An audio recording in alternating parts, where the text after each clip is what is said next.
Previously, using a 100-ton hydraulic press, we tried to press coal and graphite into a diamond state, but unfortunately, we failed. And in the comments, I'm often asked to try this experiment using a 500-ton hydraulic press. Let's first understand how possible this is. For creating a diamond, graphite is better suited because the carbon content in it approaches 100%.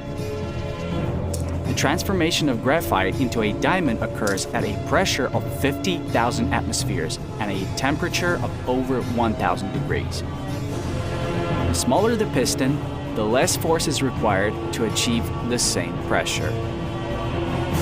For example, for a piston of this diameter, to achieve a pressure of 50,000 atmospheres, it is enough to apply a force of only 96 tons.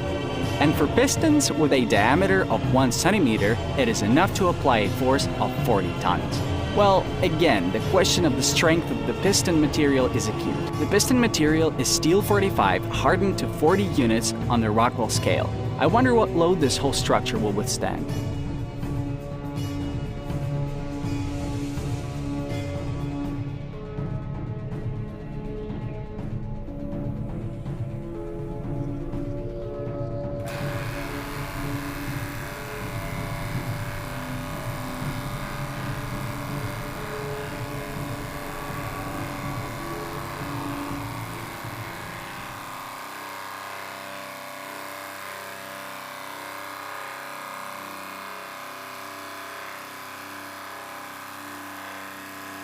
The maximum load at which the piston deformed was 40 tons. That is, the pressure inside this vessel was about 20,000 atmospheres, which is twice less than required. The piston was crushed and got stuck inside the cylinder. And the graphite was compressed into this black tablet. Now we will try to extract graphite from there and examine it in more detail, for the presence of diamonds, of course.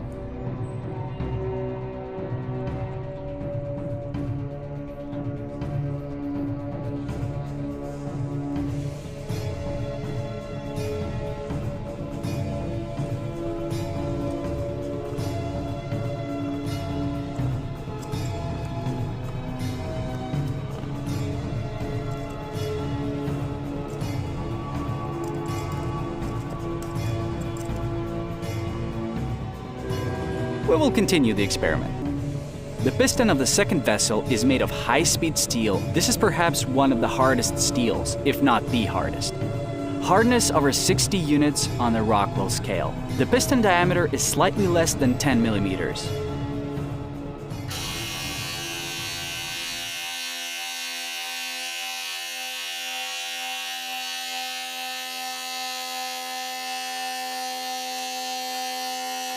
The maximum load at which the piston was destroyed was 30 tons. The calculated pressure inside the vessel was no more than 40,000 atmospheres. As you can notice from this experiment, the strength and hardness of the top steel is not enough to achieve the required pressure. And we still haven't taken into account that all this should be heated to 1,000 degrees minimum. What if the piston is made of the hardest metal alloy, tungsten carbide? Tungsten carbide can withstand the required load. But theoretically, the maximum pressure should still be created at some point in the graphite. And in this experiment, using a tungsten carbide piston, we'll then try to achieve the required temperature. We will connect the upper and lower part of our device through copper electrodes to a wielding transformer, on which the maximum current will be set, 170 amperes.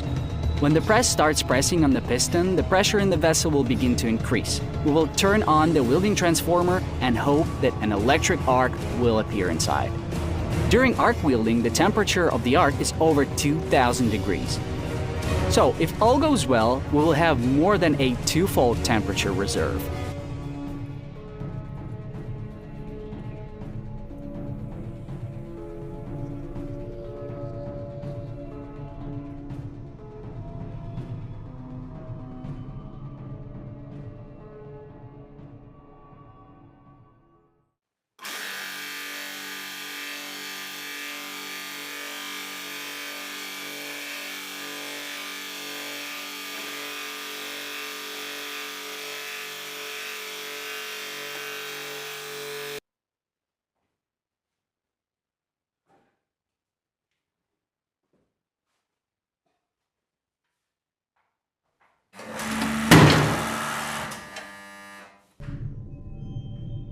When the press developed efforts of 60 tons, we turned on the wielding transformer, and after a second, our circuit breakers were tripped.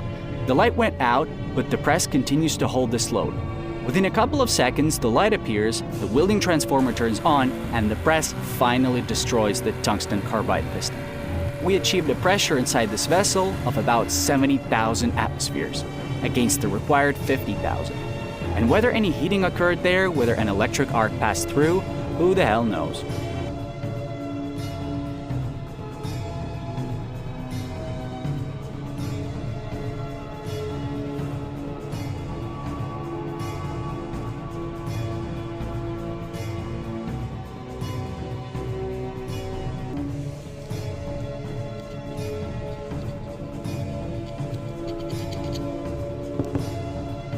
I don't know what the temperature was inside the vessel, but it was definitely high outside. This is evidenced by the blackened and in some places melted copper wires.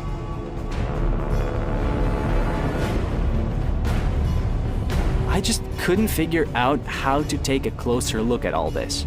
Nothing is visible to the naked eye here, just black graphite, macro rings for the camera lens, which in essence turned the camera into some kind of microscope. Let's try to examine these three piles of graphite in more detail using magnification.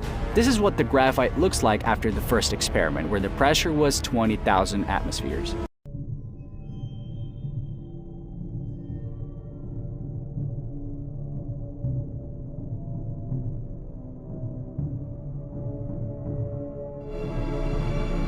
I realized what a diamond obtained from graphite looks like. These barely noticeable yellow inclusions are nothing more than diamonds.